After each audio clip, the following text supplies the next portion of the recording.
O período de chuvas costuma trazer dor de cabeça para motoristas. Ruas alagam, há risco de queda de árvores e o trânsito fica muito complicado.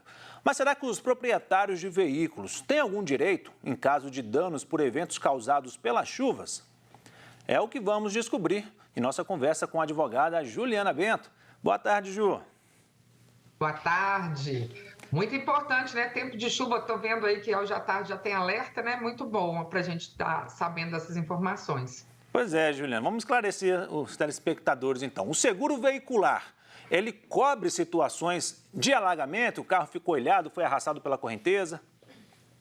Pois é, cobre desde que esteja bem descrito lá no contrato do seguro. Então, as pessoas, ao contratar o seguro, vão ter que verificar se tem a cláusula que compreende a cobertura de eventos da natureza. Mas uma coisa é importante, para que seja coberto, né, tem que ter verificado que a pessoa não concorreu para aquele dano. Por exemplo, você está transitando por uma avenida e ela, de repente, alaga. Aí o seguro vai ter que cumprir se o contrato tiver previsto isso.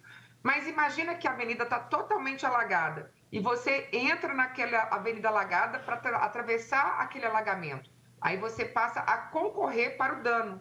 Nesse caso, quando você enfrenta a enxurrada, aí o seguro não é obrigado mais a cobrir o dano porque você agiu com negligência e imprudência porque você adentrou a um alagamento.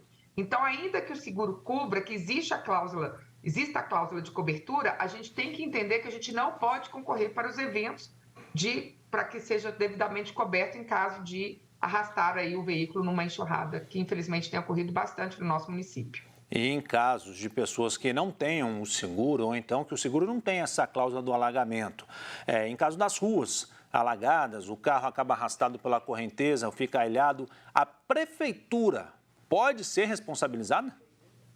Com certeza, porque a prefeitura, nestes casos, ela tem que ter tomado providências e providenciado obras para que haja o escoamento adequado dessa água, né? Então, o Estado, sim, pode ser acionado pelos danos causados aí às pessoas que sofrerem com a enxurrada, com o arrastamento dos carros, ou alagamento, porque às vezes o carro não é arrastado, mas ele sofre com a inundação que ele fica inutilizado. Então, sim, o Estado, a Prefeitura podem ser, sim, acionados nesses casos. No caso de quedas de galhos de árvores, postes, enfim, a Prefeitura também pode ser responsabilizada? Sim, porque cabe ao Estado essa guarda pela poda, pelo acompanhamento dessas árvores, né? A poda adequada, porque às vezes a poda inadequada que contribui para a queda dessa árvore. Então, com certeza, se a árvore, por exemplo, estava podre e a prefeitura não tomou o cuidado de fazer o corte dessa árvore em tempo hábil, a responsabilidade é sim do Estado nesse caso, no caso da prefeitura, né? Porque cabe a ela a guarda dessas árvores. E aí, e se for o caso de você estacionar seu carro no estacionamento subterrâneo, por exemplo, e esse estacionamento alagar, de quem é que é a responsabilidade pelos danos? Pois é, isso já aconteceu com a minha família. Se você deixa o seu veículo estacionado, se o espaço foi cedido, pago ou não, a responsabilidade é do proprietário do local. Ele que vai ter que arcar com os custos, se ele não tiver seguro, ele tem que arcar pessoalmente. E aí ele pode até, de forma regressiva, procurar o Estado, se o Estado concorreu para isso, né? Mas a responsabilidade pelo dano causado quando você deixa o seu veículo num estacionamento é do imóvel, é do proprietário do imóvel. Então, se o seu veículo sofrer alagamento e ele estiver estacionado, aí vai ser responsabilidade do proprietário. E comumente, né, nesse período chuvoso, há aumento nos casos de acidentes. Neste caso, o seguro aí terá que cobrir as despesas de qualquer acidente que ocorra? Desde que a parte não tenha concorrido para o acidente. Né? Se ela foi vítima realmente, se ela não concorreu com nenhuma outra forma de atuação, aí sim a responsabilidade é desse seguro, né?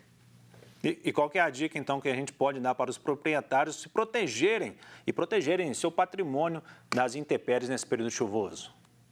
Primeiro, gente, não se coloque em risco de forma alguma. Se tem um momento de enxurrada ali, que você está vendo uma situação de alagamento, não entre na enxurrada porque você não vai ficar protegido. Se você sabe que aquela área é uma área de inundação constante, que acontece muito na região da Teresa Cristina, Bernardo de Vasconcelos, aqui em Belo Horizonte, por exemplo, que até está com placas notificando, não se aventure se começou a chover ali, tente fugir dessas áreas. Não se exponha ao risco, porque apesar de, às vezes, você conseguir o ressarcimento do Estado ou do seguro, o mais importante é você se proteger e muitas pessoas não conseguem, às vezes, escapar, a enxurrada é tão forte, elas podem perder a vida. Então, é não correr risco de forma alguma e, ao contratar um seguro, verifique que ali está contratado a cláusula de proteção nesse sentido. E uma outra dica é para você que sofre, às vezes, perdas de produtos eletrônicos, né? Quando há uma descarga elétrica por causa de chuva, a responsabilidade é do Estado e da concessionária de energia. Se você teve algum equipamento danificado na época de chuvas, você pode recorrer, acionar tanto a concessionária de energia como o próprio Estado, porque eles são obrigados a ressarcir qualquer prejuízo que você sofra. Tá certo, Juliana. Muito obrigado pelos esclarecimentos. Um ótimo dia para você. Para vocês também.